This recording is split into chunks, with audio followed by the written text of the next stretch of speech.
Welcome back everyone for another Evertale video. So today we're gonna be going over more or less everything you need to know about battalion team building.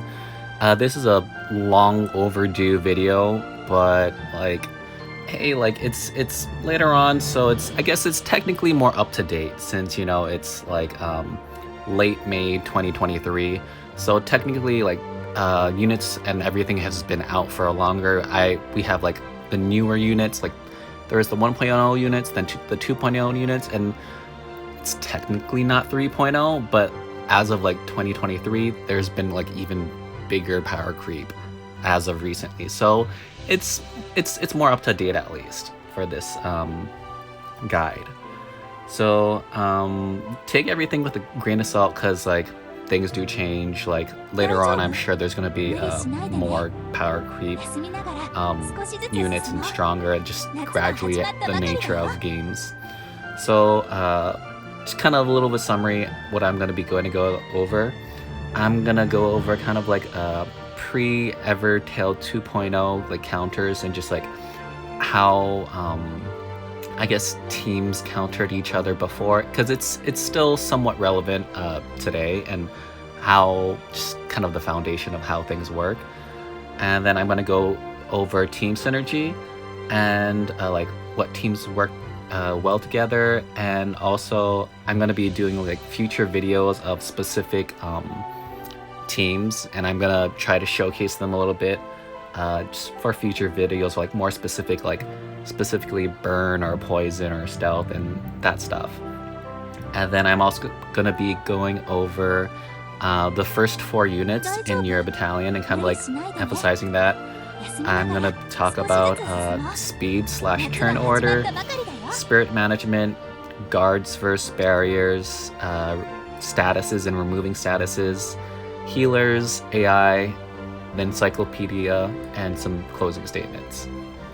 Okay, so as of so before 2.0, typically the counters were pretty much you have your burn crisis teams, and they had a bunch of stun immunity, and so that would, yeah, they just had a bunch of different things that just gave them no, not you. Well, not you.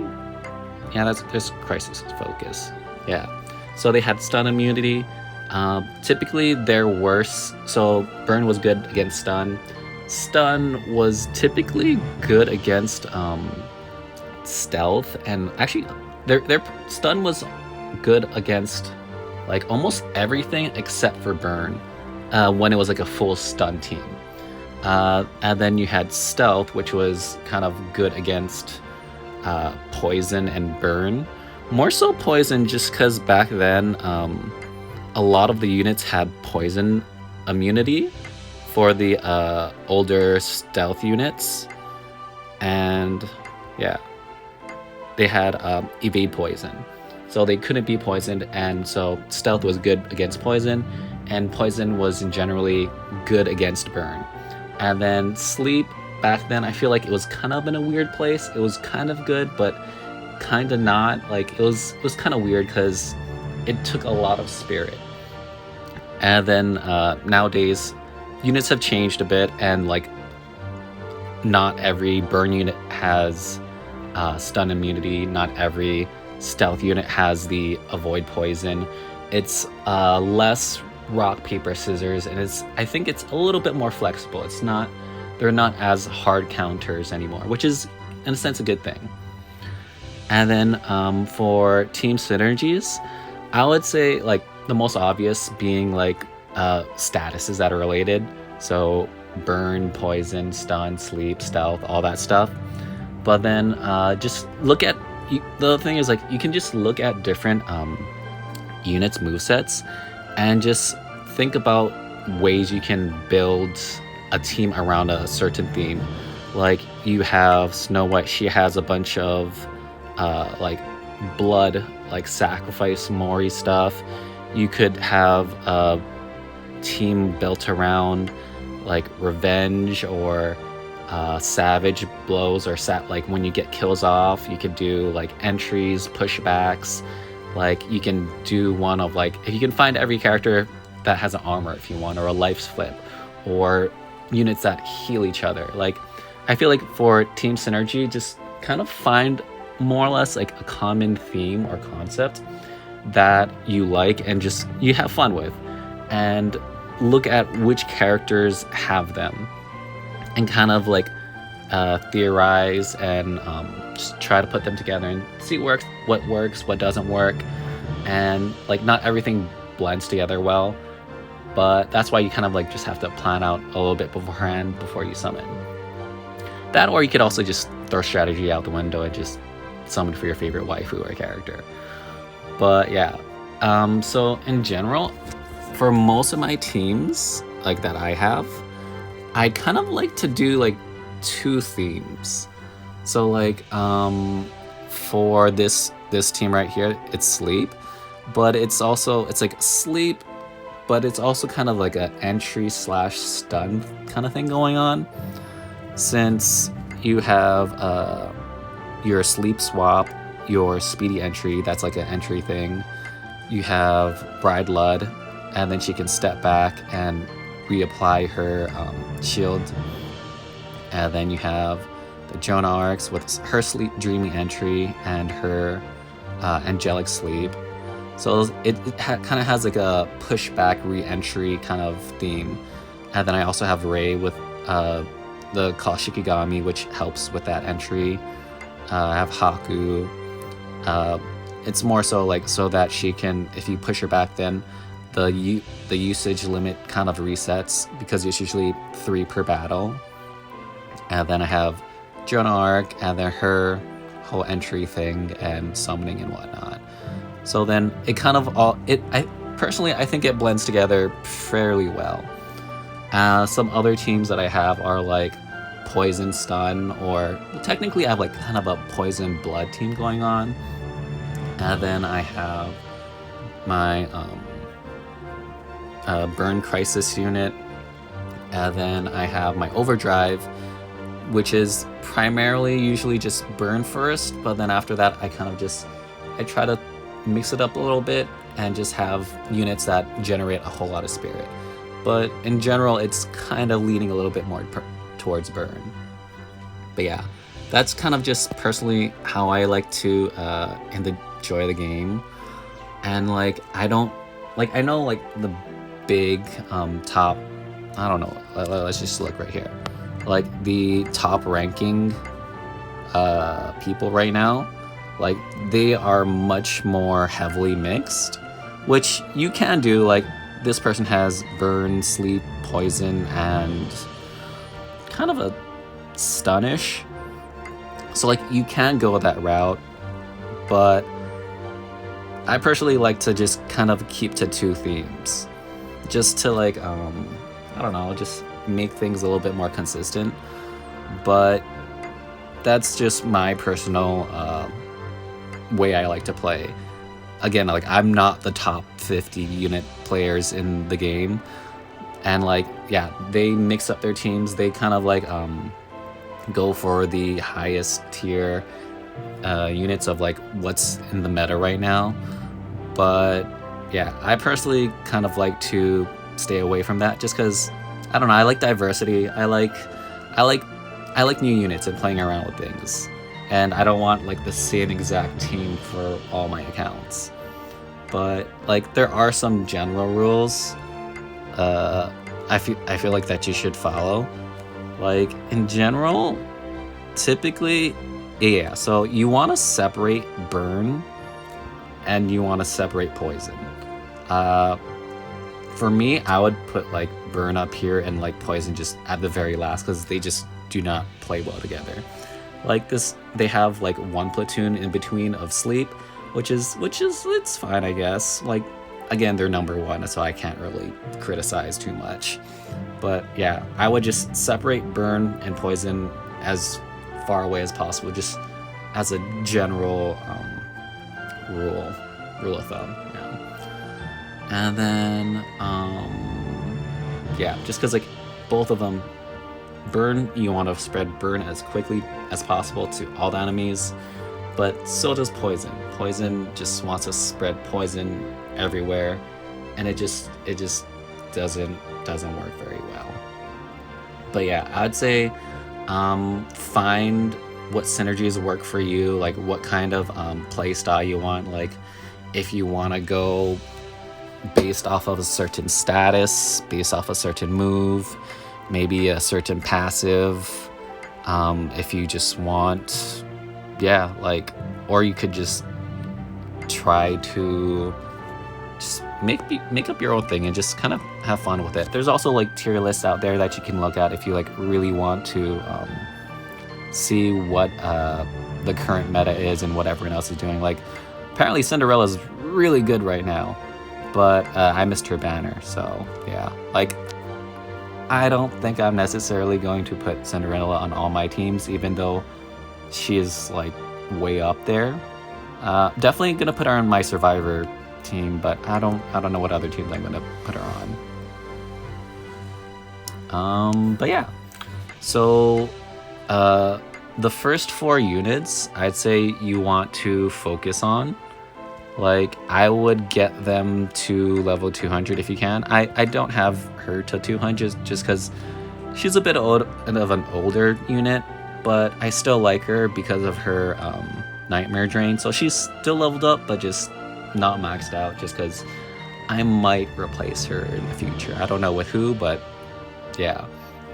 But in general, try to get your first 4 heavily invested in, and the rest of your units you don't necessarily need to like max out all the way like immediately. Like I would say it's better to typically have like 4 level 200 units that are your first 4 units compared to your entire battalion of 4 platoons of all level 100s. I'd say those 4 200s are gonna carry you much better than a whole battalion of level 100s. Just as a general rule of thumb. Like the reason being is like if you like, a lot of the units can really carry you, and some of them can be very hard to kill as well. Like especially guards, like Bride Ludmilla, like she can be a monster to try and kill. And not on this account, but like my other account, I have level 200 Light Anya's. Like she's like worth so much. Like yeah, like guards are very important, and they can buy you a significantly more amount of time of like 1 level 200 guard versus like 5 level 100 guards. Like the 200 guard, if it's Light Anya and she just keeps on using life flip attack and she just keeps healing herself and the enemy just can't get enough damage in to kill her, she could take the entire game and she won't die. Versus if it's a weak level 100 SSR that gets 1 shot or 2 shot, then that just saves you like 5 turns, maybe 5-6 turns of just stalling for your DPS to attack. But if you have that 1 level 200 that is just super hard to kill and you just can't get past that DPS check, then it can just last you just for the entire game, and it's just so much more valuable. That and just the way a lot of the game I feel like works kind of is being able to like, I'd say like 1 or 2 shot units usually. Like you want something that can hit hard and hit fast, or just you usually want something that can really hit hard. Specifically, well, not specifically, but like one of the reasons is because of those guards that are so tanky and so like so irritating and hard to get rid of and deal with. because yeah, again, like if you don't get that DPS check, then you're never killing that level 200 Light Anya or Bride Ludmilla or the Poison Earth Anya or the Bride Astrid for fire. Like, if you don't pass that DPS check, they are not going anywhere, and you're just gonna have your team kind of wiped. So for those reasons, I'd say definitely investing in your first 4 is typically much more valuable and much more important. Like, I'd say there are some scenarios where more, I guess, like when synergy comes into play, when you have multiple units that are weaker, it can be more beneficial. But in general, if you heavily invest in like fewer characters that are heavily invested in, is typically better. And then some other reasons why you might not want to do a whole bunch of level 100s is because of things like Lancelot. Lancelot, when she kills someone, she gets another turn. That's deadly momentum. If you have a whole bunch of level 100s, that's just easy fodder, especially if they don't have hold ground. Then she's just going to be getting another turn, and then she's going to be getting Endure when she gets that kill off, and then that's just going to make her even harder to kill. And there's just a whole bunch of other characters like Watercolin. She has a spirit loot. When enemy dies, you gain a spirit. So like, and then there's also savages or savage attacks. So yeah, there's a lot of reasons why you might not necessarily want to, like Snow White Savage Force. She kills someone, she unlocks a skill that can hit really hard and kill your units. So I think that's another reason why you don't necessarily want a whole bunch of level 100s, because they can trigger things like Savage Drain, or there's also like doppelgangers too with Halloween Reina, and there's just a lot of good skills that get unlocked when you get a kill off. Yeah, she's somewhere, but I'm assuming the doppelganger is like, if you get a kill off, you can essentially make a copy and a clone of her, and it can be very very hard to deal with that. And there's also survivor skills, and there's a lot of reasons why I think just investing into a few or a couple really strong characters is much more useful. In terms of like how many you should build, I'd say like you should build, like, again, just mainly the first 4. I'm reading my notes. What do my notes say? Yeah, that and power creep too is a thing. Like, there's power creep, and part of that is just like, if you build up a really strong unit, I'd say especially guards. Light Lud, she was the very first SSR guard that had 100% redirect, and even if you hypothetically leveled her up to 200 and fully awakened her back in 1.0, she would still have value, I'd say, just because of how kind of like universally useful guards are. Even if they do get power crept by newer guards, like you can still throw them on in a team, and they will still kind of stall and take away damage and take away heat from your DPS and other units.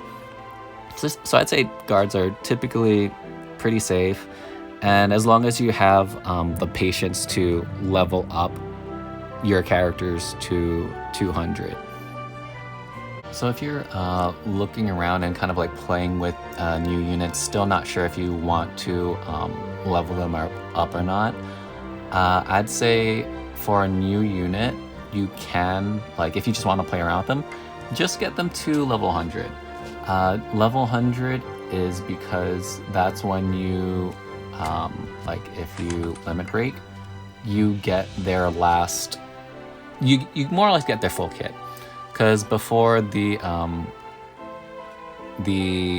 level 80, the first limit break, they don't have their entire kit. Like they don't have active skill or some sort of passive. And you can see from Yuki, like she doesn't have Ice Shard yet. And sometimes that skill or that passive is like really important and sometimes like fundamental to the character and how they work. Like Thundering Entry is very important for Finn. I'm not going to use him, but if I were to use him, yeah, then Thundering Entry is very important to stun other units.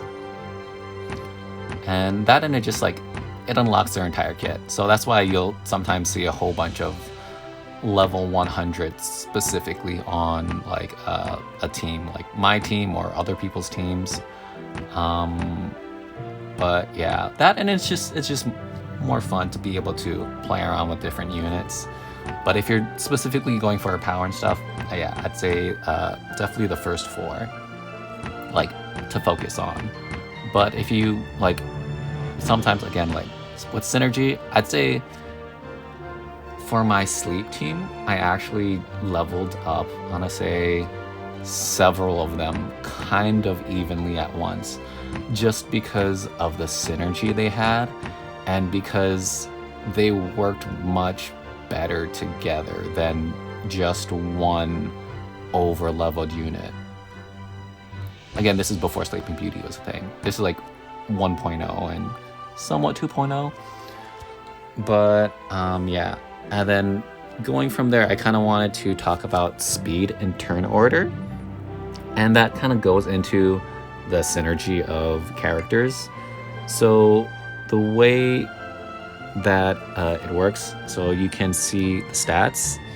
You see speed, so you have 280 for Sleeping Beauty. You have 313. You have 300. And you have 265. So it's gonna be Bride Collins gonna act first, then shoot, it's her, right? Yeah, 300. Then her, then Sleeping Beauty, and then Ludmilla. So it's gonna be 1, 2, 3, 4. And that's important because of how you set up things. So Bride Collin acts first, and hopefully, like usually there's a guard. She's gonna put someone to sleep using guard knockout. If there's no guard, maybe sleep swap. They're gonna go to sleep, then she's gonna get a turn. She's gonna be able to use Nightmare Drain, and she's not gonna need to use that 3 spirit cost sleep.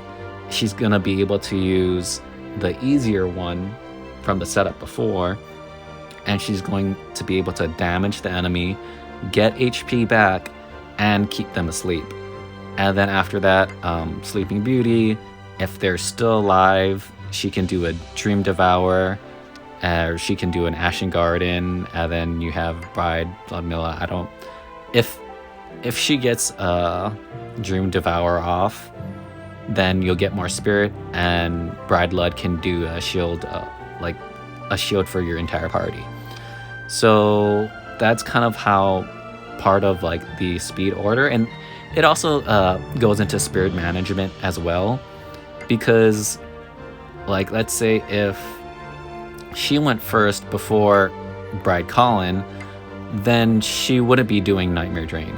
She would be setting up sleep first, which is something that I don't actually want, because 3 spirit first sleep is kind of like the older units. It's a lot of spirit with not as much return compared to 500% damage with a sleep for a guard, or just a 0 or a 1 cost sleep.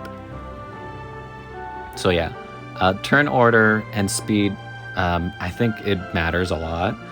And another thing to think of for speed is primarily the first 4, but also so Brad Collins very fast. So when an enemy or one of your units dies, when you get a reinforcement, it depends on the speed, and that speed shows up like where that unit from your reinforcements is going to be, and like when their next turn is going to be. And the faster the speed, the sooner they're going to like get a turn when they are brought in from the reinforcement. And for Brad Collin, it's a little different just because she has light speed entries. Because of her passive, she gets a turn immediately. So it's in general, faster speed means the very first turn or attack you get, you will get sooner, essentially. So if you're wondering if you can manipulate this number for speed, you cannot increase it when you level up your character or ascend them or anything. Like, their base speed is pretty much set even after you like get them from level 1 to level 200. Their speed's pretty much set. Yeah, I'm pretty sure it's set. But what you can do to kind of like change it up a little bit, if you have like a unit that's really close together, let's say Sleeping Beauty and Iria, just because it's like 20 difference is actually decent. That's kind of a lot. 13 difference. Let's see. Yeah, so if I had Sword Diagram, that 13 difference could be changed by this accessory, because it gives 20 speed. That's 16 speed, 7 speed, 24 speed, 24 speed. So yeah, accessories can change your speed, and they can make a difference, and it will affect your turn order. So you can use these to kind of strategize when you are building your team. Who do you want to act first, and who do you want to like have more speed, set something up, just all that good stuff. And then another thing to consider is some units speed is you actually don't always want them to be fast. For Storm Joan of Arc, because of her Micaiah technically, when she gets her entry, she can't be killed. She becomes a guardian that can't be killed until she gets her turn. And because she is so slow, a 41 base speed, that means she's not going to be able to get her turn for a while, which means she's going to be able to be a guard that's unkillable for a longer amount of time. So the enemy is going to try attack anything, and she's going to take the hit instead, and she just can't be killed. And in that sense, you actually want her to be slower. Being slower for her is beneficial. And yeah, that's just something to keep in mind. And then I kind of wanted to like show my older team that I was running before as well, just because like I used to use Bunny Riz because of her speed. She could set up a sleep, and she could force sleep, then back to sleep, and then after that they can just Nightmare Drain, and they can just Nightmare Assassin and get more spirit back. And then for spirit, there are certain units that are very spirit hungry, and I'd say again, start your battle with your first 4 and see what you want to do, / also what the AI wants to do. Like, the AI is it's it's pretty painful to watch, but it's very important to figure out and see what moves or what it does with that spirit. Like, does it just completely just eat all of it, or just does it keep using basic attacks? Does it keep where I have whatchamacall? Was it stun? No, not stun ability. It's the one that gives grant armor and stun drain as a good. Yeah, right here. It was light riz. Like, what does the AI do? For example, what I seem to notice for light riz is she will always use grant armor all the time if your allies don't have grant armor, which is, it sucks up a lot of spirit after a while, personally, like in my opinion. And I'm kind of like, man, you should drain shock more, because drain shock, I feel like, is a really good skill. Or back then it was a really good skill. Nowadays it's not as good because 160 is pretty heavy. But back then it was like, man, you can stun enemy, get spirit, and heal yourself. But now, it's not as good as before. But back then, in my opinion, I was like, yeah, she should just use drain shock more and get more spirit. But certain units and their AI will just constantly just drain all the spirit. So spirit management is, I think it's pretty important. And like, for instance, like a lot of poison units, they love to just use all the spirit, and it can be kind of rough sometimes. So you kind of have to like, not Reina, she has her own mechanic. But yeah, I'd say just look at the spirit, see if you're constantly running out of spirit when you do your battles. Like, are you constantly just at low spirit and everything's set up, the enemy's poisoned or you're burned or whatnot, but you just can't kill it because you don't have enough spirit for it? In that case, you might want to add in some supports, like I have some supports that are good. Like Light Mirai is very good at generating spirit, and she heals. Like, I'd say she's definitely up there. Haku is another really good one.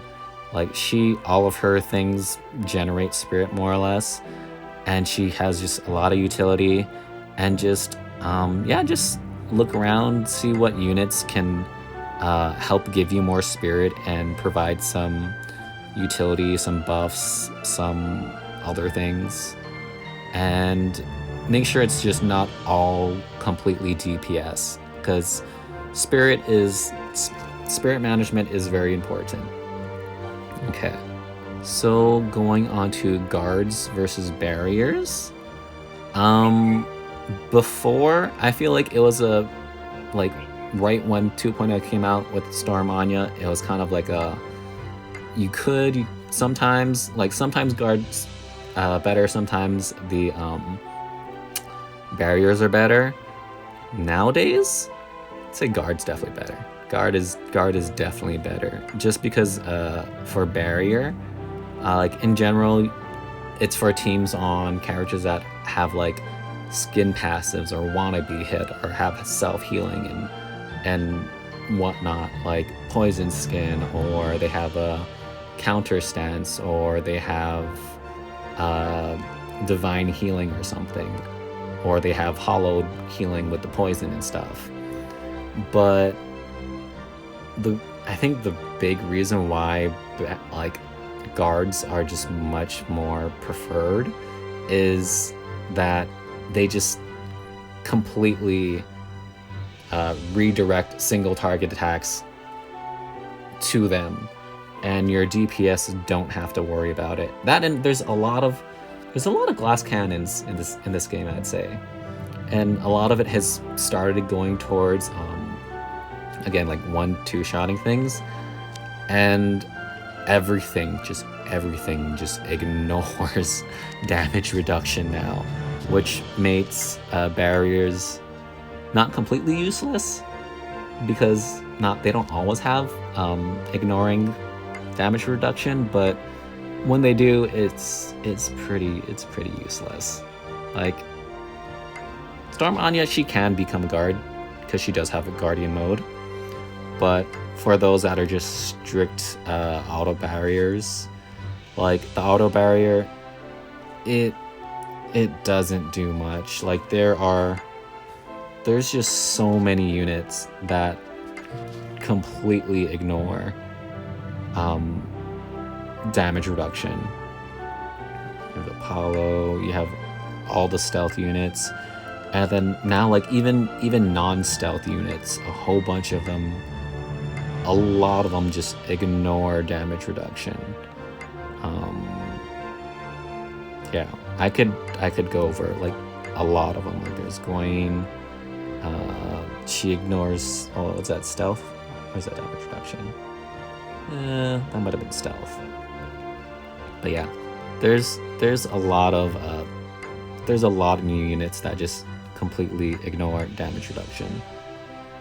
So that's why, in my opinion, guards much better. It's just they aged much better, and just in terms of skills and power creeps, there's so many units that just ignore damage reduction. Okay. Blah, blah, blah.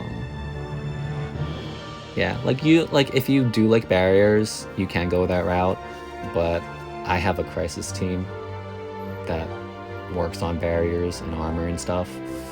It's definitely hurting a lot more than it was before, but it's still fun to play. But it's whatever you like. But just if you're a beginner, I would recommend going the guard route, and I would recommend going with guards that give 100% guard, not necessarily ones that are like emergency guards. Well, technically she's only emergency guard, which is like a HP threshold for an ally, then it becomes a guard. Or there's other units that they have like temporary guards and stuff. Like they work fine. It's great. I just wouldn't have them as your primary guard. Like you can still have them, but I'd use them as like a secondary guard just to alleviate some extra damage. Okay, so now on to statuses. So statuses play a huge role in just all of this game. Again, you have burn, poison, sleep, stealth, yada yada. And for, I'd say like almost every team, like, yeah, I'd say every team, you want to be able to figure out a way how to purify yourself. So for me, there's a couple ways you can purify. You can purify with some units like guards, like they do a purify, or they give shield healing armor. There's purify, there's there's a bunch of ways to like purify guards, healers. And then there's also if you are running a burn team, spreading burn to your teammates can help essentially purify if you get poisoned or something. If you're running a stealth team, you can get rid of like poison or burn with stealth, or you can also use stuff like grant armor to purify unwanted status as well, like burn or poison on like a stun unit that has hold ground. So having some sort of way to purify, I'd say is definitely important, especially since a good number of teams that you're going to be fighting will try to give you some sort of status, and like their entire kit revolves around giving you a status, so you want to be able to purify yourself. But on top of that, there are instances where you want to remove the enemy status. So if you're fighting a burn team, if you're fighting a stealth team, if the enemy has armor, or if they have a counter stance, like they do an attack and then they gain a counter. There's Norza, there's Storm and Terra's, there's I'm just gonna show you, because like it's a status. It's an attack and counter. Yeah, it's a status. So like if you attack them, then they immediately get a turn. But if you remove their status with like poison or burn, probably poison. Yeah, poison would be preferred. Then they won't be able to trigger that counter stance. Or so yeah. I'd say typically the main ways to get rid of an enemy status is using poison or burn.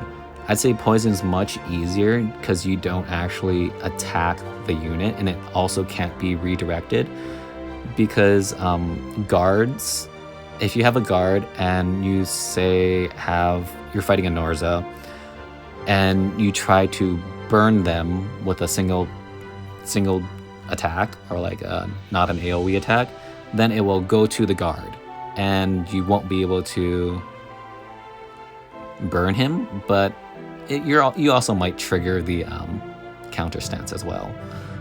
As if you had poison, since you're giving it a status and you're not actually physically attacking the unit, you can go past the guard and choose Norza to poison and get rid of his counter stance.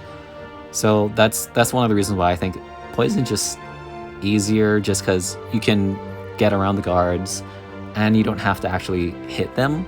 Because like again, like there's poison Riz. Like if you have burn and you're trying to burn her, because of her poison skin, you will get poisoned in return. Yeah. Versus if you actually poison her in return, then you're not actually touching her. You don't trigger the poison skin. It's just much easier to get rid of enemy statuses with poison than burn, in my opinion. And then the other ways are Varaxian with status drain. But honestly, I have him. I built him up, and I really regret it. I'm really sad. He did not age very well. Yeah, like you don't really have to worry about this too much. Like you'll almost never see him. I'm sad. And then there's Theo also, that has a null strike drain, which removes the status. But I think you'll definitely see Theo a little bit more often, and he can remove an enemy status, which is you'll see him occasionally, definitely more than Varaxian, but not that often, because he's an alright unit overall, but I wouldn't say he's like super common that you'll see him in arena. Since we're on him, we'll talk about healers. So do you need a healer in Evertale, and like how prevalent are they? I would say having a healer is like, it's alright, but I would have someone that like, I wouldn't necessarily have a dedicated healer usually, just because a lot of units are, again, like one-shotting, two-shotting characters. And if you have like someone fully dedicated to heals,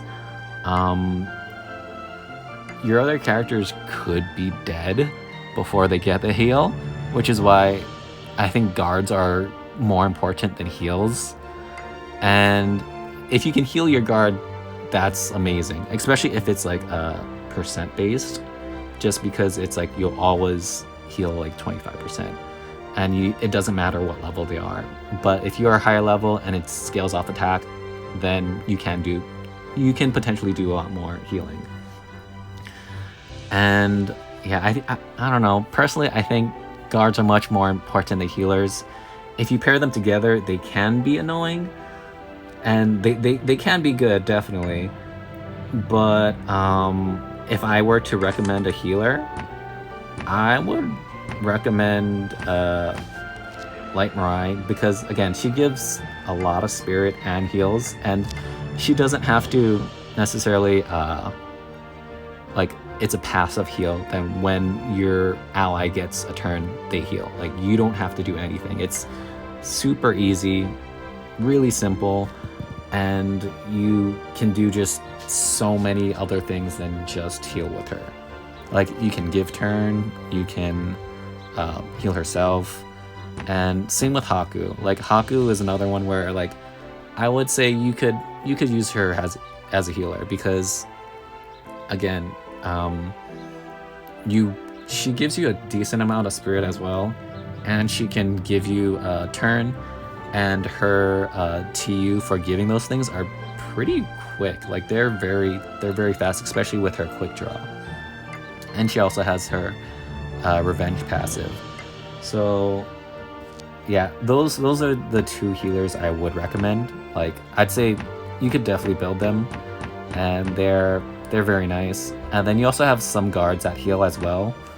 So again, like, multi-purpose guard, which is why, like, Bride Lud was very, very highly ranked for a long time.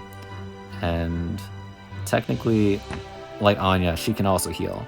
So I would say definitely helpful.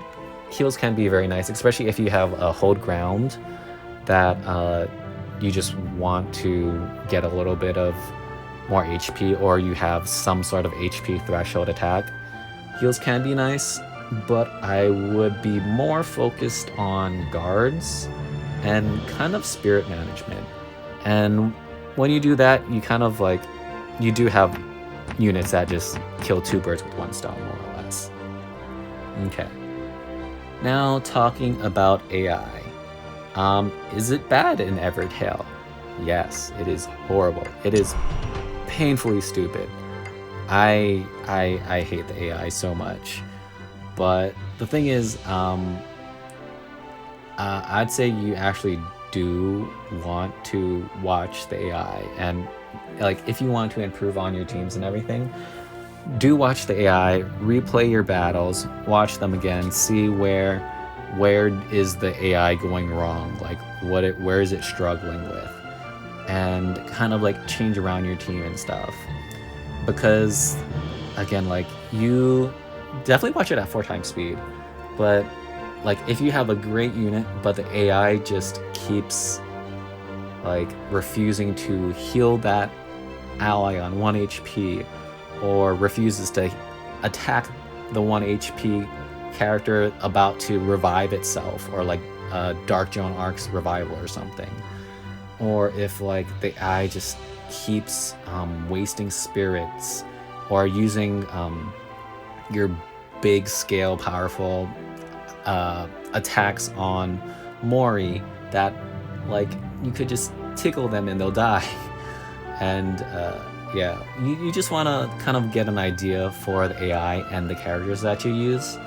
So if you do have, like, questions about certain AI or characters, I'd say you can look at my channel, look at gameplay videos, and kind of watch them to get an idea. The AI isn't necessarily always consistent, I'd say, but the more you watch it, the more you kind of, like, get an idea or a feel of things. Again, it's not going to be a guarantee, but you kind of get a feel of things. And then my last thing for building teams is the Encyclopedia, which I've been referring to. Like, again, look at what you want to play around with. Like, every character is in the Encyclopedia. Like, look at all the SSRs. Play around with it, just theory craft. Do you want to use a whole bunch of Mori? Do you want Mori Blaster because you have auto minions? Do you want something focused around Mori? Do you want based off of Survivor Drain? Do you want it based off of having high spirit so you can have, like, some sort of spirit armor? Or you have spirit entry and stuff? I'd say really look at the encyclopedia, see what characters are available, see, and just like put something together, put it on paper. Who would be your first 4 units? Draw it out. Who would act first? What's their speed? You always start with a certain amount of spirit. Whoever acts first, do they banish? And then that's -2 spirit. Or do they use a guard cleaver? That's another -2 spirit. And then after that, who moves next? Like, are you gonna set up something? So I'd say Encyclopedia is a very useful and powerful tool, and you can build characters. But another important thing is you can also look at weapons. You can see, like, are you looking for staves only? What are the best staves out there? Should you be looking around for staves, or like what are the different effects? So I'd say definitely look at the encyclopedia. Weapons are good. I'd say just go for something that you fully awaken and is the correct weapon type, since you can see up here, like dagger, that is her weapon type. You can use anything yellow, but she prefers daggers, and you'll actually get that effect if you use a dagger. But if you use a staff, you won't get this staff because she only knows how to use daggers. And then there's the hopefully awakened stuff when you get 2 weapons. Okay, and then on top of that, there's also the accessories. Accessories are you just wait for the event, wait for the event to come back, and then just focus on the SSR accessories, since they're still relatively new. Like, they came out, I'd say 2023, I'd say, yeah, something like that. And just those, they can give you a good amount of boost in your character's power. So yeah, that's all that I have for you. I don't know how long this video is. Probably going to be a very long one.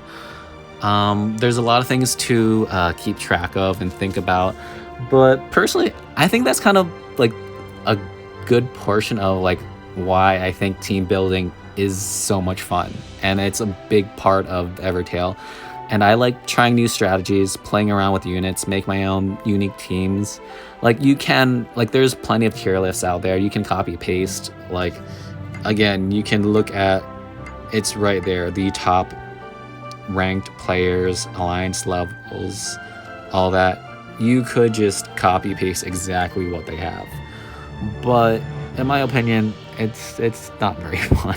It's like there's no challenge, it's not strategizing and planning, it's just copy paste, which it's fine with. But you can like draw advice and inspiration from others, but it's just so much more fun to be able to create your own team and just theorize, theory craft, and just, I don't know, just play around with it and see what works.